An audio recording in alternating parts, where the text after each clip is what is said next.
You guys, here we go. Welcome officially to For the Love of Literacy, you two. How are you doing? Doing great. How are you? I'm good. I have to take turns, right? Like I got to make sure you both answer. Alec, how are you? Yeah, also doing good. Just fed the cats. Great. Are you a I cat won't be man? bothered. Are you a cat man? I am a 100% human, but I do own cats. Oh, okay. Well, I'm glad you're not like Batman, Catman. I just meant, do you hoard? Do you have many cats? There we go. Hoard them. Yes, I've hoarded exactly two. They're almost 6 years old, Oh, and wow. they're no longer afraid of me. Well, that's good. Yes, I grew up with cats and dogs. My husband's allergic, so this has been weird. My son is getting a fish this week, so that's going to be our first adventure or foray into the world of pets. But that's Very a pretty nice. safe one, you know. Yeah, that's a good one. Would you guys mind in each in turn taking a minute to introduce yourselves to everybody? Alec, would you like to go first? Sure. My name is Alec Weinberg. I am one of the hosts of Written by Kids, which is a very cool podcast that you should listen to. But also, I am an actor and teacher, and I write so I write, but mainly just for myself. I haven't published things, and I'm super excited to be here. Awesome. And Elora. Yes, I'm Elora. I am the other host of Written by Kids and the executive director of Open Space Arts in Reisterstown, which is a small nonprofit theater organization. I am also an actor and artist and teacher and writer and just general lover of all things creative. A little bit of a jack of all trades. Yeah, it sounds like it. That's awesome. And I have to ask this because I've listened, like I said, to a few of your podcast episodes with the kiddos, but how did you guys meet? Like, how did this start, this wonderful, amazing podcast union? And how long have you guys been around? Well, we have known each other since high school. Okay. So a very long time now. Yeah. How long ago was that? We met in 2010. No, because we 2006. graduated in 2008. Right, I was thinking. Yes, so we have known each other for 15 years. Yeah. A long time. So, Okay. yeah.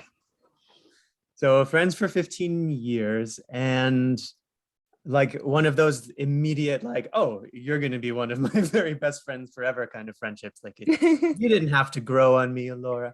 Aw. That's awesome. So I also immediately, when I thought of the idea for this podcast, was like, well, Lo has to be my co-host.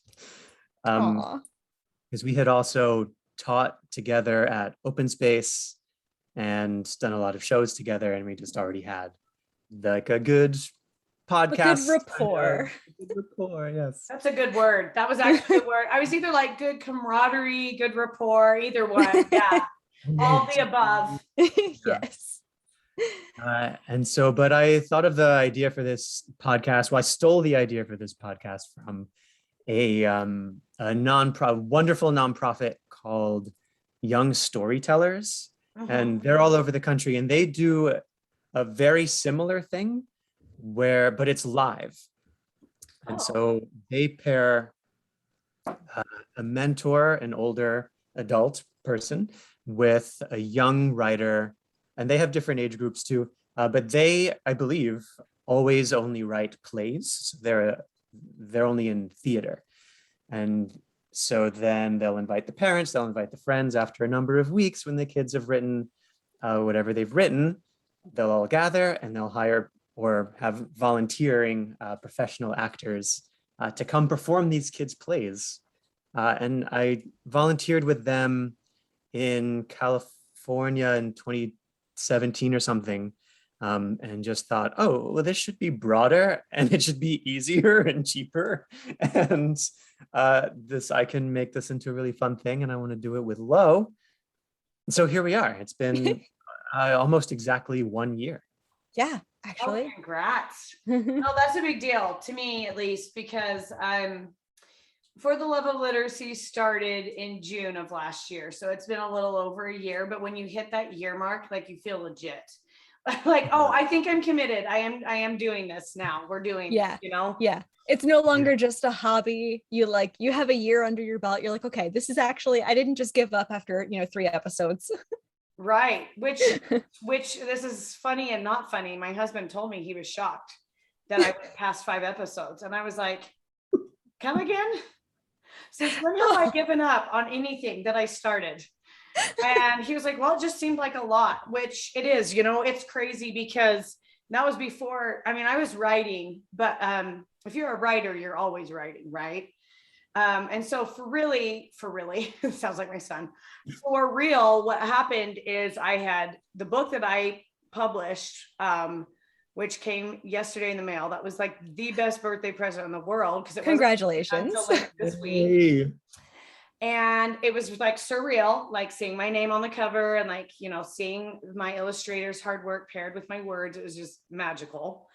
And then my 3-year-old today going through the opened case and spreading the books throughout the room and then saying, I want you to read all these, mommy. And I'm like, yeah, it's the same story, sweetheart. And we actually need to package those up to people that have bought them. So I need you to not just, have snack time and walk on them. And anyway, it's been an experience for sure. But it literally has been 2 years coming, actually, from writing it to hiring various illustrators because I love the arts. I have so much appreciation for the arts. I am not artistic. I am creative, but I am not artistic. I mean, just no. It's painful. And I used to teach school. You can ask any of my fourth graders about my stick figures and other, horrendous animal figurines that just didn't turn out. So like everyone's been very patient with me in that regard. But I was just so excited, to like hear about all these things you guys are doing. It's always nice to connect with other artsy people and writers.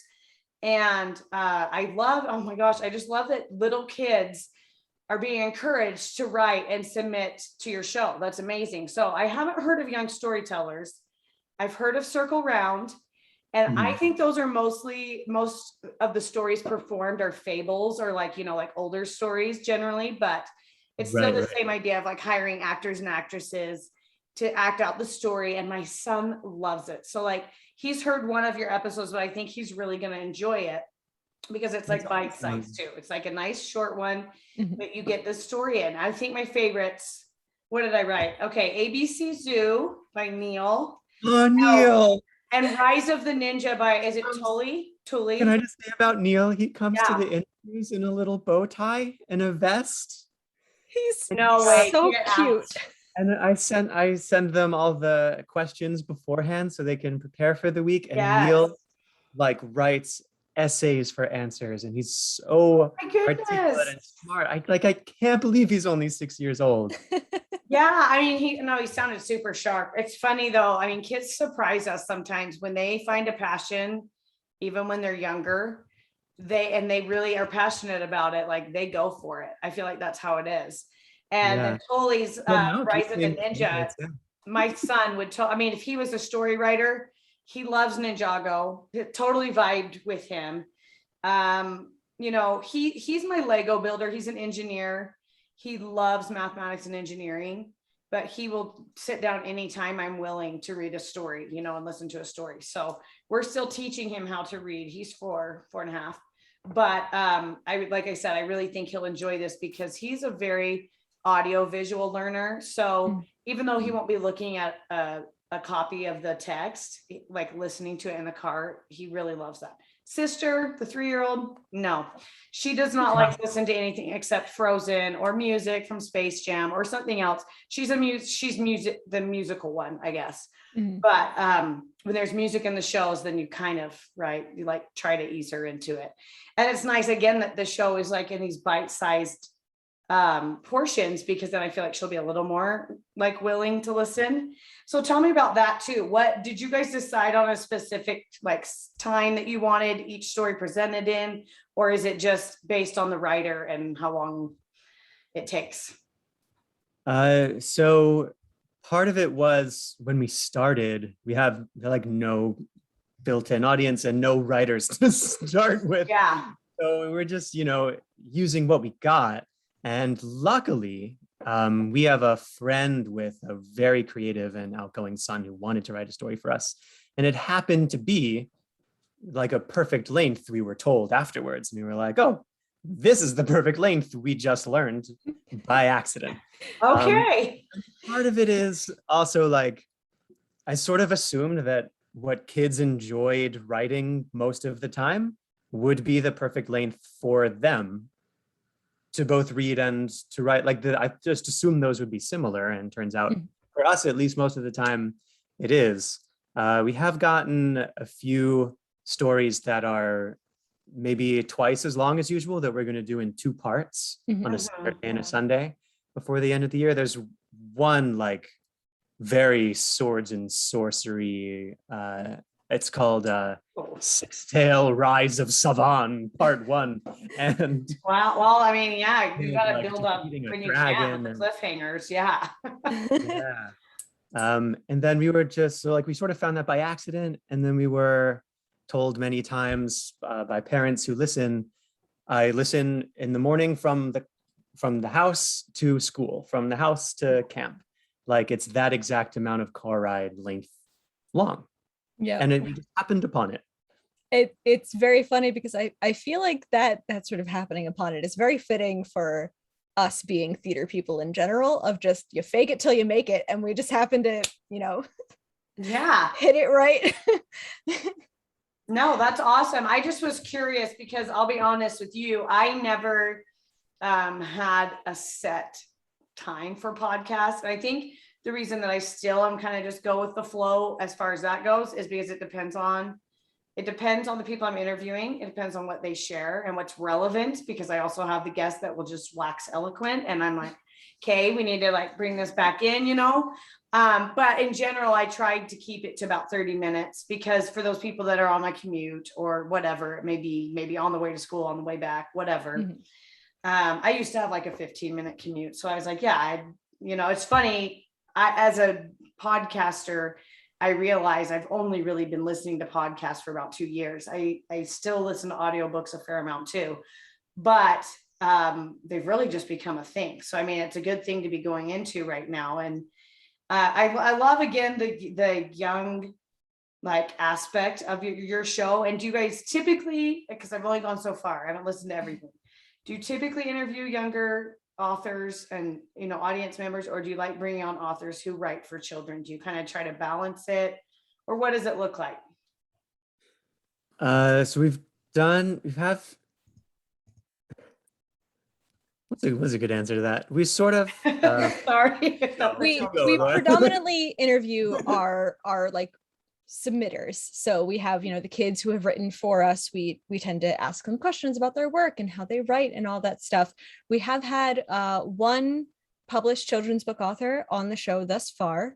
We are obviously hoping to do more of that in the future and connect adult writers with aspiring young writers and all those things. We have an interview with an illustrator coming up in the future. Yeah. And just trying to get all those different like creative people who are doing it to talk to us and the kids who want to do it, because yeah. That's awesome. And I think we had Michael Perry Jr. on. Oh yeah. Who is also a writer, but he writes musicals. Cool. Okay. He was the star of a Buddy Holly musical for a while, and he sang improv songs. Yes. So we had Michael Perry and a kid so on. Good. And the kid, his name is Calvin, would like make up a song title, and then Mike would just do this incredible song just on the spot with his guitar.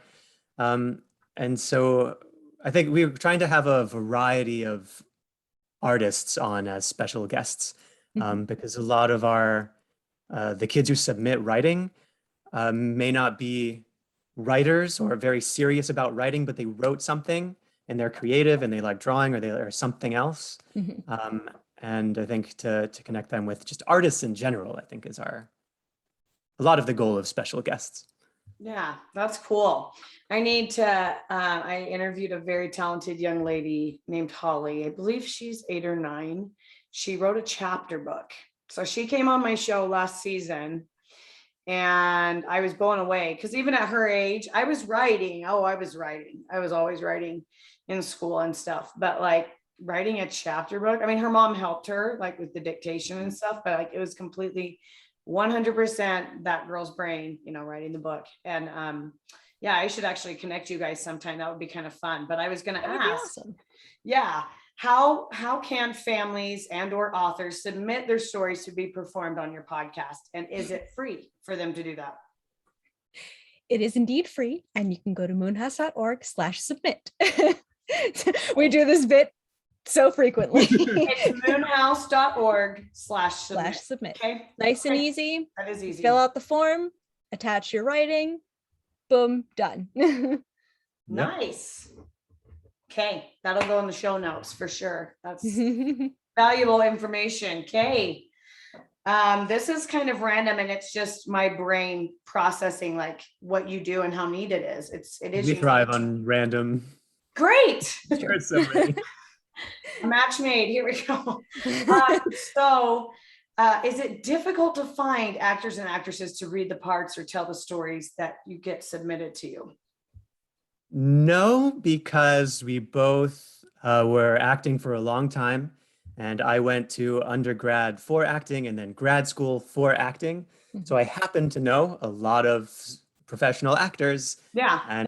And I get the luxury of picking and choosing who I think would be perfect for certain stories. And luckily, everyone I've asked so far thinks that this is a great idea and they would love to do it.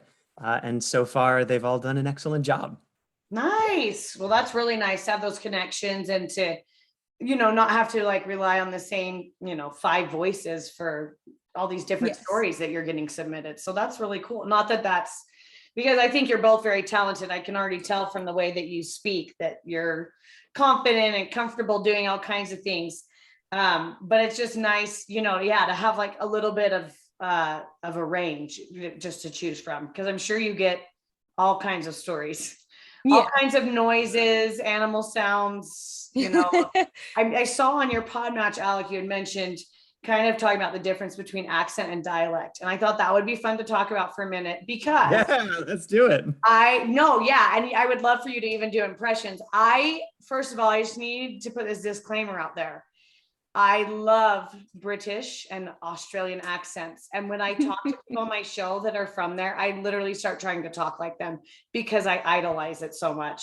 Doesn't mean I do a good job. I just like literally. But it's that subconscious. When I read a Mem Fox book to my children, the Australian accent kicks in. So let's talk about that though, because I think it is fascinating when we talk about dialect versus accent. And I think it's something that our listeners and even viewers may not realize there's a distinction, Yeah. So, and this was one of my, I guess, I usually I'm very modest, so it's hard to say. But this was one of my specialties, and I've taught accents and dialects to actors all over the world. So the difference between, as an actor looks at it, which is different than a, what's the word I'm thinking of? A linguist. Mm-hmm. They'll look at it differently, but an actor would say that a dialect is if you're speaking your first language, then you are speaking a dialect of that language. Because everyone has one. There is no standard, there's no right, there's no in the middle. You speak the way you speak, that's your dialect for your first language. If you're speaking a second, third, fourth, so on language, then you're speaking in an accent. In actor land, you can use either word and everyone knows what you're saying, because if you say German dialect, then you mean a German, and everyone, that's what it means. But technically, those are the differences if you're going to get super deep into that kind of thing. Right. No, I think it's fascinating because, currently I don't really boast an accent, but I grew up in the South. And when I first went to college, I had a pretty thick hillbilly accent, like legitimately, even though I'm an educated person, like to hear me talk, you might have been like, I'd be like 8, 9, 10. And I don't know, I like slurred things. I still say y'all. There are some things that slip out. But if I'm just talking as we're talking now, you would never know that I grew up in Virginia and Kentucky, like worlds away on the other side of the world, right? So no, I find it fascinating because like you said, like what your native first language, and then I should go on to say I learned Spanish in college, and then I spoke it fluently later. I got like a proficient degree with Spanish. So I guess you could say that then I was using an accent to speak Spanish, but I literally tried to get rid of my hillbilly dialect because no one's going to go, "Como estás?" and understand what you're saying. Or maybe they will. Maybe they're very dear souls who just appreciate every best effort. But I literally had to train myself to listen how I was coming across, to roommates, other people, because I mean, I've spent most of my life in rural Virginia. So how did you do that? Did you record yourself? Yes, I did. And then it was interesting because when I took that test that I mentioned to get like my proficiency degree or whatever, I had a telephone call with a fluent Spanish speaker. And it was so, oh my gosh, it was so hard because I couldn't see her lips. And I do rely a little bit on lip reading. And I couldn't see her, right? So I was talking into the phone. She gave me various scenarios to talk through, and it was hilarious. It was from being late to a work meeting, what I would tell my boss, to if I were brought on to help direct the next Harry Potter film, how I would do. I mean, it was literally testing my knowledge of everything. And by the way, just a little heads up, Harry Potter y la piedra filosofal, or the philosopher's stone, is super hard to read in Spanish, even for someone who prided herself on understanding things contextually. So anyway, sorry, I digress a little bit. It's just because I love what you said. I think there is a big difference between accent and dialect.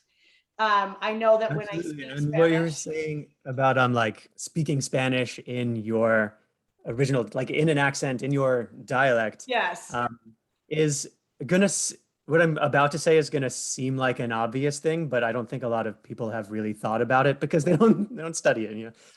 So anyway, so when you're speaking in an accent, let's say there's someone who lives in Russia, they speak Russian, they learn English. They're using the sounds of their first language dialect to speak their second language. right. If that made sense. No, it makes perfect sense. So like you can hear, like a lot of times, even if someone has spent years in the States, if they're originally from Russia or Guatemala or somewhere, you can hear slight accents like in places because that wasn't their first language. Yeah, they're trying to assimilate their native language, which is super tricky with this new language. And English is a hard language to learn, Yeah. And there are actually like unheard sounds to every language where the native speakers recognize that someone is not a native speaker. Right. So like you may think your accent is flawless, but someone is very likely to know based off of very subtle things that just differences that as a non-native speaker you would never be able to hear, but exist because it is so deeply ingrained. Right. They're like nuances. Really afraid to be like a spy for the CIA. Right. No kidding. Especially like the little things like mannerisms that also go along with languages. Like, we typically use this to signal three fingers, first, middle, and ring. But in many countries, it's thumb, forefinger, and middle finger. And so that little slip up can make a huge difference. Yeah. And it's one of my best friends speaks Mandarin. By the KGB. She speaks Mandarin fluently, and it kills me because it's all about the tone. So even though I've learned a few, introductory phrases, I might be, instead of saying, hi, how are you doing? It might sound like I want to get in a fight with you. And that terrifies me. You know, if I'm going to go visit a country, I better speak the language to an extent. I've got to be able to function, you know, not just have a translator. But no, it's true. Even with Spanish, like if you don't roll your R's, and I spent so much time rolling my, you know, rolling the R's, I still don't do it perfectly. But then even from like Mexico, which I would say I speak more like Mexicans do than Argentinians, but I would try to say ja for the two L's whenever I was speaking to someone from Argentina, but there's that dialect, right? Where that kicks in. And that's always tricky because there's different. So even though we speak English, like people speak more formally most of the time in the United Kingdom. And there are certain words that are cuss words there. Oh, get out of here. Sorry about that. There are some words that might be cuss words there that we use, you know, flippantly. So, I mean, it's just, all of it's so fascinating, but I bet you run into a lot of that with hiring people and getting people to come on and speak a certain way. And also only because I love this conversation. I don't know how much of this is going in, but I was saying about tonal language, that English, not considered a tonal language, obviously, like relatively to Mandarin, but it's also like you can ask a question without question grammar just because of your tone. Right. Going to the store, that's all about tone. And in that way, we also have a tonal language. Right. No, it's very true. It's how we go up at the end or the sentence or how, it's very true. It's all really fascinating. I had fun studying linguistics in college, but I was like, I bounced all over. I actually started as a writing major, like print and broadcast journalism. And then I switched to elementary education, and which was good. I taught school for several years, loved it. And honestly, it's led me to where I'm at now, where I create products for teachers and where I'm writing for kids. Cause I honestly love where we can impact and touch people. But I was literally only able to touch about 30 kids each year. But now I feel like as a writer, as a podcaster, I'm able to just reach out a lot further. And I mean, it always surprises me when I see like people in Australia or Singapore and Canada tuning in to this podcast. I'm like, cool. You know, like, that's awesome. I'm like, I don't know anybody in Singapore, but I'm so glad that they feel like this is an educational podcast, that this is, you know, and it is a great variety. Like you guys are the first ones I've interviewed of this very nature.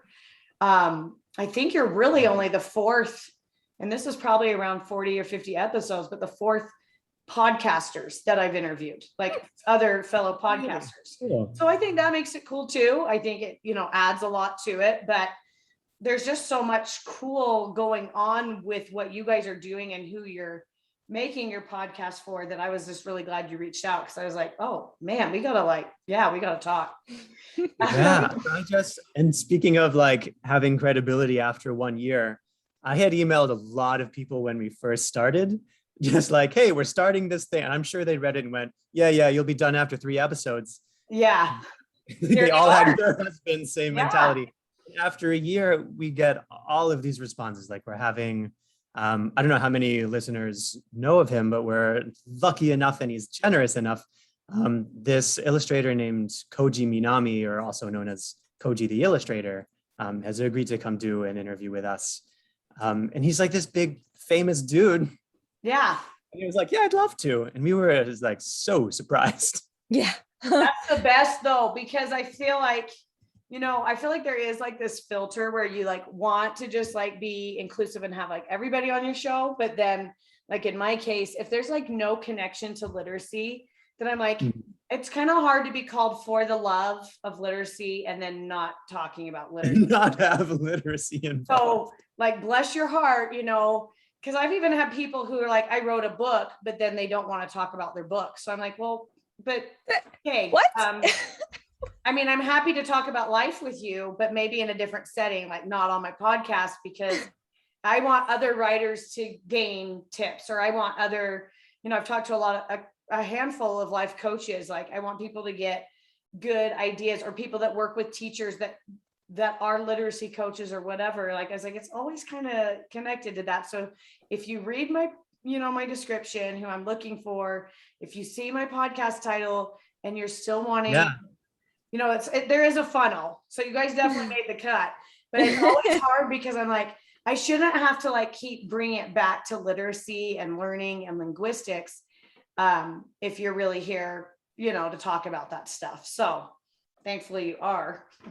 Yes. And do you guys do, okay, so 2 questions. Do you guys do like a YouTube channel or any videoing? And then I know you feature other things on your podcast, like a trivia or something. Yes. Okay, tell me a little bit about that. You want to talk about trivia and then I'll talk about YouTube? Yeah. Okay. Yeah, so we frequently, hearing myself all of a sudden. Okay. Don't know where that came from. So we play trivia games with some of our submitters and their families, and occasionally some of the people who have performed for us. So our voice actors, because we started, interviewing these kids and their families and all that stuff, and we were having so much fun. We were like, man, we really want our listeners to get like more interactions with them because these families are so great. So we do trivia games like true or false fact things, figuring out like stuff out of a list of what is actually true to the statement, and what is sometimes frighteningly believable. Alec. And then we also have started doing a game where we try and figure out the connection between 2 words. So like we have a theme for the episode, like we just did one about autumn. And so, you have to figure out what, the word that I offer has to do with autumn in this context, by asking yes or no questions. So we get, a good variety of different things, and, we learn new things together, and yeah, it's a lot of fun. Cool. Yeah. And then Alec, are you gonna talk about YouTube, you said? Yeah, so our YouTube channel has not all, but probably half of our stories so far, with doodles that the artist Elora makes. I tried to make some of the doodles sometimes, but I, like you, Katie, make like little stick figures, and we did what, like for ABC Zoo, there's like Elora did an amazing little drawing of like the entrance of the zoo, and we colored it in and put it up on YouTube with those little like waveforms on the bottom. Oh yeah, yeah. But mine looked like a horror zombie zoo. Anyway, so we put on, so you can listen to a lot of the stories without any of the rest of the podcast, just the stories you can listen to on YouTube. We also have our jokes of the week are on YouTube, which are 4 or 5 seconds long. We end every episode with a dad joke of the week. Some of them are excellent and some of them are terrible. So most they're dad jokes are pretty terrible, but they're still laughable, right? Yes. So. Yeah. Exactly. My husband never really got into them. Like, he's a dad, he could totally do it. My brother-in-law, oh my gosh, has he got dad jokes. So some people just really like him, and kids vibe with them. Kids do generally really like him. Yes, my husband made dad jokes long before he became a dad.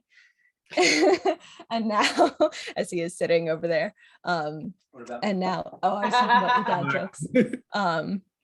And now it's even, it's up a whole new level. But I will say one of my proudest moments was out.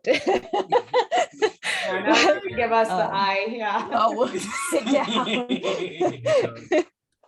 Not the Yuri joke. One of my proudest moments was out dad joking him when I was pregnant with our daughter. And I sent him a picture of the like sandwich I was putting together. And I had this like slice of chicken that genuinely looked like it was in the shape of a bear. And he said something and I was like, nah, he's a little chicken. And oh man, it was something like, isn't he isn't he too scary to eat or something like that. But I don't remember all of what it was, but he was like, oh my God, you beat me to it. And just, so yeah, we have a great love of dad jokes on our podcast. Yes. Very good. And that's like I said, that's really good because I know that really appeals to kids. Like I don't really know what kind of sense of humor I have, but I know it's not dry, but I know that I was pretty sarcastic. And I was lucky that I taught fourth grade because a lot of the fourth graders could get it, but they were still of the age that they really prefer like the dad jokes, like they're really obviously bad dad jokes. So, okay. So last kind of really big question. And then we're going to talk a little bit about where people can find you and all the good details so that they hear it and then they'll see it in the show notes. So why do you feel like using voices, doing the voices, as we've said on my show and in other podcasts, and tones gets kids excited about stories or literacy or even learning to read? Why are the voices important? I think they're so important because it really appeals to our desire as humans just for characters to be round and fleshed out. And they may be technically 2D characters, very brief, very, everything, but you give them a voice and suddenly they are alive and they are something else. Like I love to read my daughter Room on the Broom, and I have voices for every one of the things in that. Oh, that's awesome. Maybe I need to record you doing it because that's what my kids love, that book. And there's a reason why I hide it in a Halloween box so that they don't make me do it for like 6 months of the year. It will come out next month, but yes. I always like to make the witch voice very distinct and the dragon voice, but that's awesome that you go and do like the frog and the dog and the cat and who else? And the bird. And the bird. Yeah. Yep. And even their like stacked up amalgamation has its own voice too. Nice. Very thorough. Very thorough. And she gets such a huge kick out of it. And it's one of those things of like, you can read the story and have all the tone and inflection otherwise, but that giving, a character a distinct voice gives it a whole new level. So having different voices, one for the stories in general, like having a variety of voice actors gives a new dimension to each one.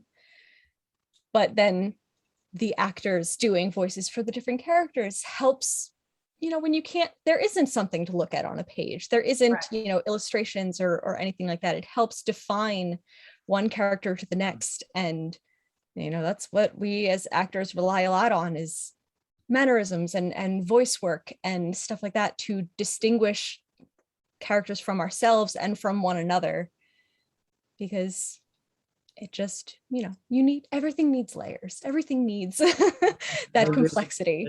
It helps to really paint the picture. I think especially, it's kind of like not the first thing on anyone's mind when they're doing a voice, but like breath, if you're going to be a dragon, just to be like, like that puts a picture in somebody's mind. And it's very similar to having a lot of instruments in a band. You have the guitar, you need all of the things. If you're just listening to one dude play the drums, that you're like, that's impressive, but I want all the other stuff. Right. And like you guys mentioned, Elora mentioned layers, and then you're mentioning even different roles in a band. I feel like, so I always read aloud to my students, but the only thing I wish I'd done differently was read more picture books, but I read a lot to my students. And I was thrilled this year that Disney came out with the Mysterious Benedict Society, because that was my book of choice for my fourth graders. And I did the voices so well, in their opinion, that when I had a sub, they did not want the sub to read. Like they were dying to know what happened next. But if the sub didn't do Rainy's voice right, or, oh my gosh, Kate's super like, I don't know, she's crazy. I'm trying to remember how I did Kate, but in my mind, they each had their voice, and I would lament when I got sick, because then I'd be like hoarse and still trying to read it, but they loved it so much. They remember it. My fourth graders messaged me on Instagram. So they're not fourth graders anymore. They're in high school. So now they have social media. And they were like, we need to have a watch party. We remember you reading this to us. And seriously, you guys, all the feels, like, I don't even know what else they remember from fourth grade, but they loved that. We bonded. So I'm the not voices crying, matter. you're I did not at all mean for that question to sound critical. I just wanted you guys to paint this picture, like why it matters, because I think your podcast can reach a lot of kids. There are a lot of kids that get, I talked about this a couple episodes ago, reluctant or a little, hi kitty, I was little struggling, you know, with reading. But if we can appeal to their audio sense, and that's what you guys are doing, any play acting, any drama, anything they're listening to, audiobooks, whatever, it still counts as reading. It still counts as literacy. So with those kiddos that it's not natural. I mean, we got to remember, you teach kids to read. You don't just wake up. You're not just born knowing how to read. You are taught how to read. It is a skill. But if those kids do not naturally, like if the words move around, the letters move around, they've got dyslexia or other learning disabilities that present challenges, that's where the audio comes in.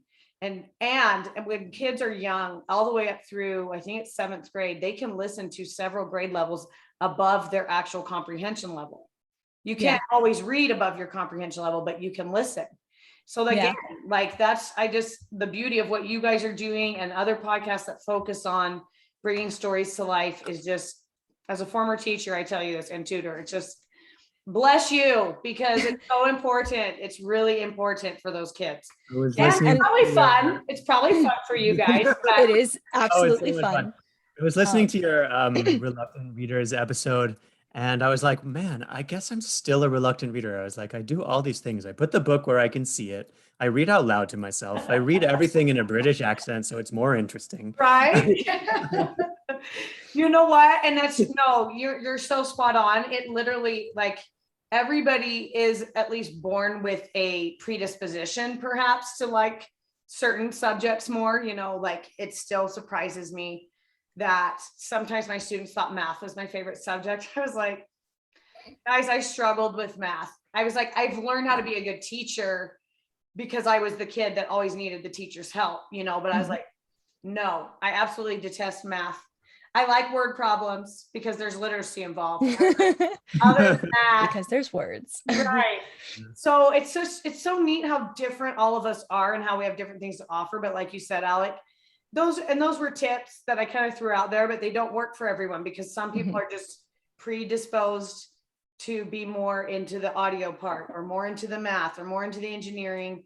And, you know, my husband, even, like, he knows reading is good for him. He really likes trading stocks. He's a big numbers guy, but he pushes himself to read. And I say pushes himself because it doesn't come naturally for him. I'm like, okay, are you going to pass up like the illustrated Harry Potter? Just come over here and read this with me. Like, you know, like there are fun things. You don't have to read those high performance habit, Brendan Burchard, like habit forming books. I did like Atomic Habits, but still I'm like, no wonder you don't like reading. You're always reading very serious stuff. So sometimes that's the issue too, is we're not reading the right thing. We want to learn and grow, and that's good. But if we want to like get ourselves into reading, what really appeals to us as a reader, you know, and it's different for everybody. Yeah, I do the same thing. Like, oh, you were going to say something, though? Oh, I had a thought actually about, you were talking about like comprehension and you know, perhaps learning disabilities like dyslexia and things like that. And we actually do audio transcripts of our episodes as well. Very cool. For, you know, deaf people, because they should also be able to enjoy a podcast. And for people who may have audio processing disorders, who can listen but maybe don't always catch everything, or it gets kind of jumbled, so you can like follow along and you get that extra layer of comprehension and understanding and things like that, you know, just, it's everything, all that learning is interconnected in so many different ways. Like, I'm a very visual learner, and you know, I very much has to be like in front of me. I can't just like watch videos and stuff. Someone has to be there to demonstrate something if it's a physical task. So, you know, trying to appeal to all those different aspects of our minds and how we absorb information and what information we absorb. Right. Yeah. Yeah. I want to say, I guess, one more big idea about the podcast before we move on to the ender section, which is that we try our very best to make the young authors feel like professional authors, which is why we also pay them for their work. Oh, cool. I And didn't know you guys did that. Okay. Very cool. yeah, depending on their age and how long it is, we'll pay up to $25. And so the interview, of course, is like for the podcast. We think it's entertaining and fun and can be educational too, but it makes them feel so good about themselves. And that's a lot of the time, that's where a lot of the joy comes from, is I'll get on a Zoom, especially Neil just stands out in my mind with Neil. Him and his little bow ties. I know, it was just like a little professional, and it just like the joy that it brings them really sustains the whole podcast. Oh yeah, no, that's huge. Building confidence in our kiddos is huge, you know, at any level, but especially when they're that young. That's the biggest reason we actually end up, and I say we, you know, I'm talking back in my educator days, but why educators will end up with kiddos who, you know, I taught fourth grade, but I had kids that couldn't read, and luckily they didn't get past me. They didn't go past fourth grade in my class, not reading still. But for them to have gone that long, because normally by fourth grade, we are reading to learn, not learning to read. Mm-hmm. And so those kiddos needed a major confidence boost. So even though I had to swallow my pride, and I've changed my attitude and my tune since, graphic novels were not my favorite, but that was all I could get one kiddo to read. And guess what? Like literally, that was the bridge to get him reading on level. So I mean, literally, it is, the confidence boost is huge, and it's cool that you guys treat the kids that way, because, you know, kids deserve respect. Yes, and I've always thought that many kids actually do know what they want to do when they grow up. So if they're starting now and they're taking it seriously, let's encourage them in it. You know, like put more workshops out there, provide payment for the work that they're doing. Give them these opportunities, because they're our future, you know, too, when we think about it. So I love it. You guys are doing beautiful things. Okay, so the podcast, for everyone listening, it is written for kids. Written by kids. Oh, written by kids. There we go. Oh my gosh. Okay, we got to get that straight. Is the YouTube channel also written by kids, or is it your names? That's a great question. Let me double check. Isn't it Moonhouse Pictures?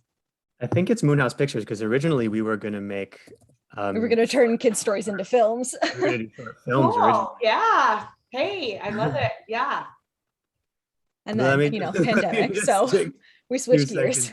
Okay, while you're looking that up, are there other social media? I know Moonhouse, let's go back. Moonhouse.org/submit is where families and authors can put in their work. Do you guys have an Instagram, a Facebook, anything like that where people can follow along too? We do have an Instagram. Oh man, I'm gonna have to look all of these up. I'm sorry. Hold on. I'm sorry, I know. Yeah, putting you on the spot. Let's see it. You can tell we don't get asked like about these particular details often, because we don't have them memorized by a year. That's okay. You know what? Yeah, you're dealing with different audience levels though too. Yes. And the biggest reason I do this is so people can hear it, like if they're in the car, you know, or wherever they're at, they can hear it. But then they can go to my show notes, which I email out the day after the podcast airs, and go click on the links, you know, whether it's book links or YouTube channels or whatever. Yes. And our Instagram is Written by Kids Podcast. Okay. All squished together. All right. No. Our YouTube is Written by Kids. And our Twitter, which we have a Twitter. No, I'm thinking of deleting it because we have no follow. Is less. We'll just give them Instagram and YouTube. I'd have to do a whole sign. Perfect. No, that's great. And then people can look you up and learn more. And I really hope that like our conversation today sparks excitement, maybe some intrigue in future authors that will come on your show. I hope to come on your show sometime in the future too and chat We about would love that. Yeah. I'm still working on How are you with Sundays? Sundays. I'm pretty flexible and open. So yeah, that Okay. should work. We usually do Sundays at 2 Eastern, so noon. Sundays at noon. Okay. I think I have church at noon. We just moved. So I'm pretty sure it is at noon. But after that, pretty much, so it'd be 4 your time. Pretty much any time after that, I would be open, or mornings. I could do mornings too. Okay. Okay. Great. We'll figure Well, it out. I've got your number Yeah. now. So I'll text you about it. Okay, sounds good. Anything else you guys want to share before you hop off today? I think along with making Brain exploding. Right. along with making young authors feel like their writing is good and confident about their writing, a lot of them have something really important to say about the world or COVID, or there's a metaphor in the zombie story, or like they have an opinion about something. And a lot of the goal of the podcast is to share that child's point of view along with their writing. Which is really important. I think it's important to give them a platform and a place to share their voice. Yeah. Yeah, because as you said, kids are our future. Like we are raising the next generation of artists and writers and scientists and all of those things. So we gotta, kids deserve respect, and they're often a lot sharper than people give them credit for. Very true. Very true. Which, I mean, if you've got a guy coming in a bow tie, No. he's all business. I mean, he's so taking himself seriously. Yeah. Oh. So, I mean, whenever there's kids that like are, I just call them little adults. I mean, there's some kids, babies who are born with tons of hair and they already, seem like that, like a kid, because like most babies are born bald and toothless, right? Or whatever it may be, but they're, Oh yeah, mine had a full head. Explains all the heartburn. Oh yeah, I've heard that old wives' tale. So all my Yeah. babies have had hair a fair amount. But anyway, yes, I digress again. Thank you guys so much for coming on tonight. And it was really nice to meet you. See the faces behind this awesome podcast. Looking forward to hearing more stories and talking to you guys again soon. Thank you It's so great. much for having us. Yeah, you bet. Great to meet you too. Do you want to hear a joke of the week? Oh, I would love to. Yes. What do you call a factory that makes just okay things? Just okay things. I don't know. A satisfactory. Oh my God. Oh, that's bad and so good at the same time. Yep. Thank you for that. Thank you for the laugh of the day. Hey, you guys, take care. We'll Take see you later. care. All right, thank you. Bye. Bye. See you soon.